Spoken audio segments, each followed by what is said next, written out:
Since day one, I've been told by a lot of critics, and I use that word very loosely, that I'm nothing but a David Wood and Apostate Prophet copycat. I've been biting my tongue for a while, but it's time that I said something. My name is Apostate Aladdin, not Apostate Prophet. It's a common first name, that's okay. And here are my unfiltered thoughts. Sorry, I hate it when that happens. Like and subscribe, I guess.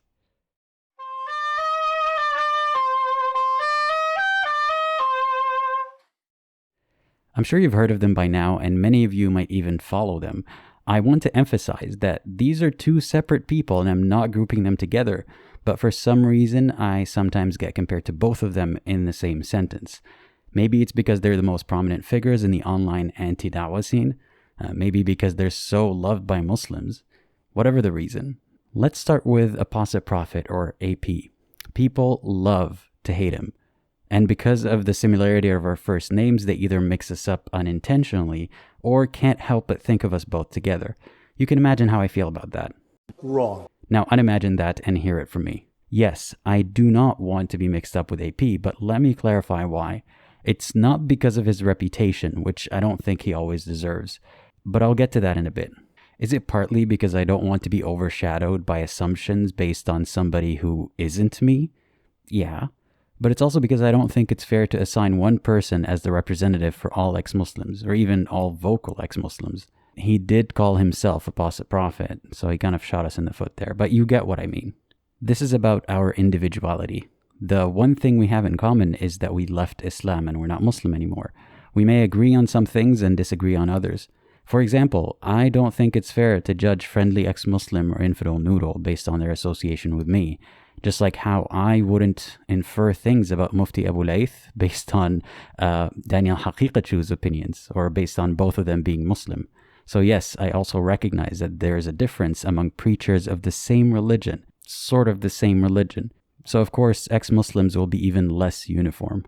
Though I don't personally share AP's style or agree with everything he says and does, I mean, I don't even follow or keep up with everything he says and does, I highly doubt that his intentions are purely malicious.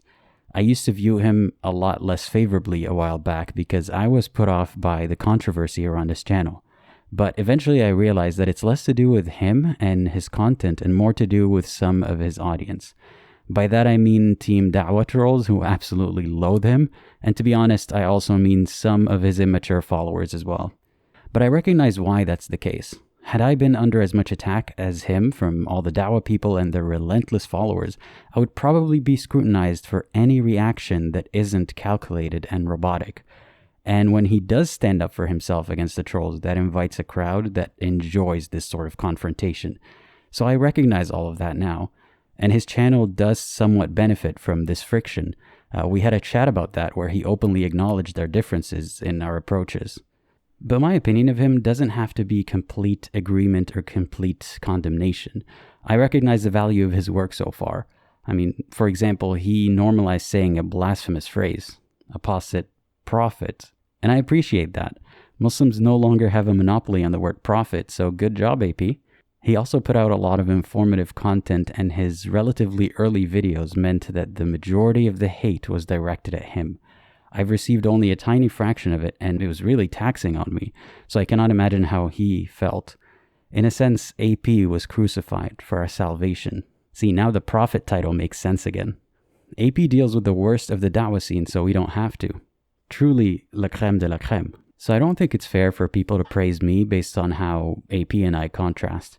We began and continue to operate under very different circumstances, and though I'm still figuring things out as I go, people like him gave people like me a head start, even if we're not following directly in their footsteps. I've had a chance to observe everything as an outsider without the pressure of being in the hot seat, and I didn't even plan on becoming a vocal ex-Muslim.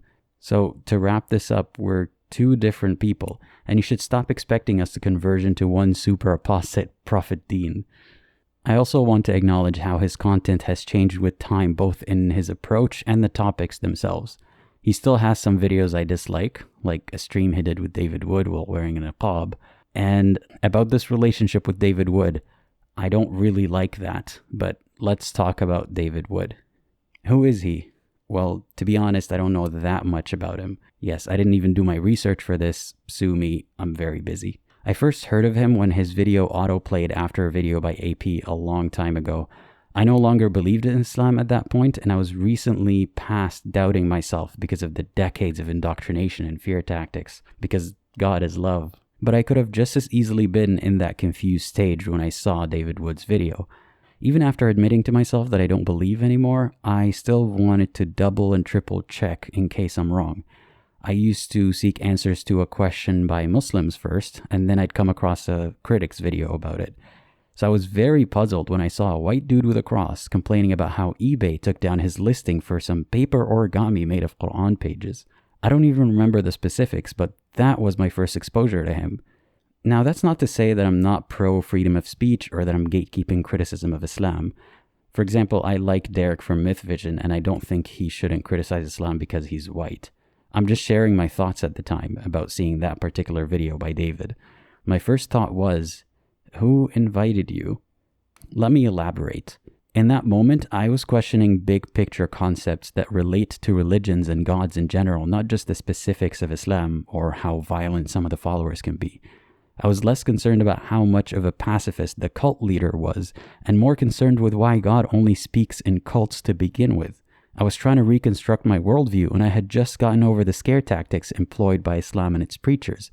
One such scare tactic is convincing us that everyone is out to get Islam, and that the critics are hypocrites.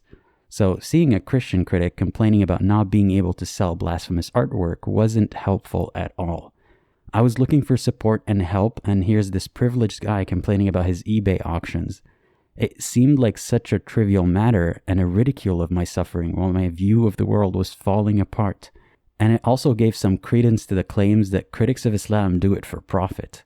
So if anything, the timing of that one video held me back and didn't help me at all. I'm sure that a lot of people were in my shoes and felt the same way. And I'm a little annoyed thinking about how many of them had given up in moments like these before they came across a tiny channel like mine. There we go again. Like and subscribe. It's not me saying it, it's the guy upstairs. Anyway, I haven't really watched much of his content, and I don't intend to. Not out of spite, I just have more to do, and if I'm going to watch any Islam-related content that isn't for my channel, it certainly won't be that. So keep that in mind. I'm not critiquing the truthfulness of his content, and perhaps his tone is a lot different than what I remember, but that doesn't matter to me.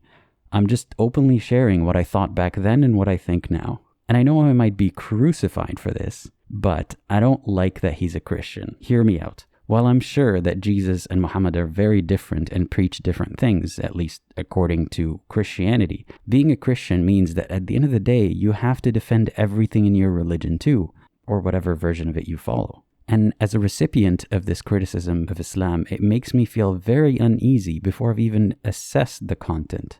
To be fair, I think David deserves some credit for helping bring this whole conversation to the mainstream and to a new audience. At least now there's more awareness of the struggles of ex-Muslims and the criticisms of Islam. But again, that comes with a downside. Some of his supporters are absolute trolls who are happy to cheer against Islam in favor of Christianity. Many openly dehumanize Muslims because they're such a foreign concept, as opposed to us ex-Muslims who've lived among Muslims. Many don't seem to care about us ex-Muslims and are more concerned with counting it as a win for Jesus. I see some comments on my videos from such followers. They try to proselytize while saying things like Muhammad is a false prophet.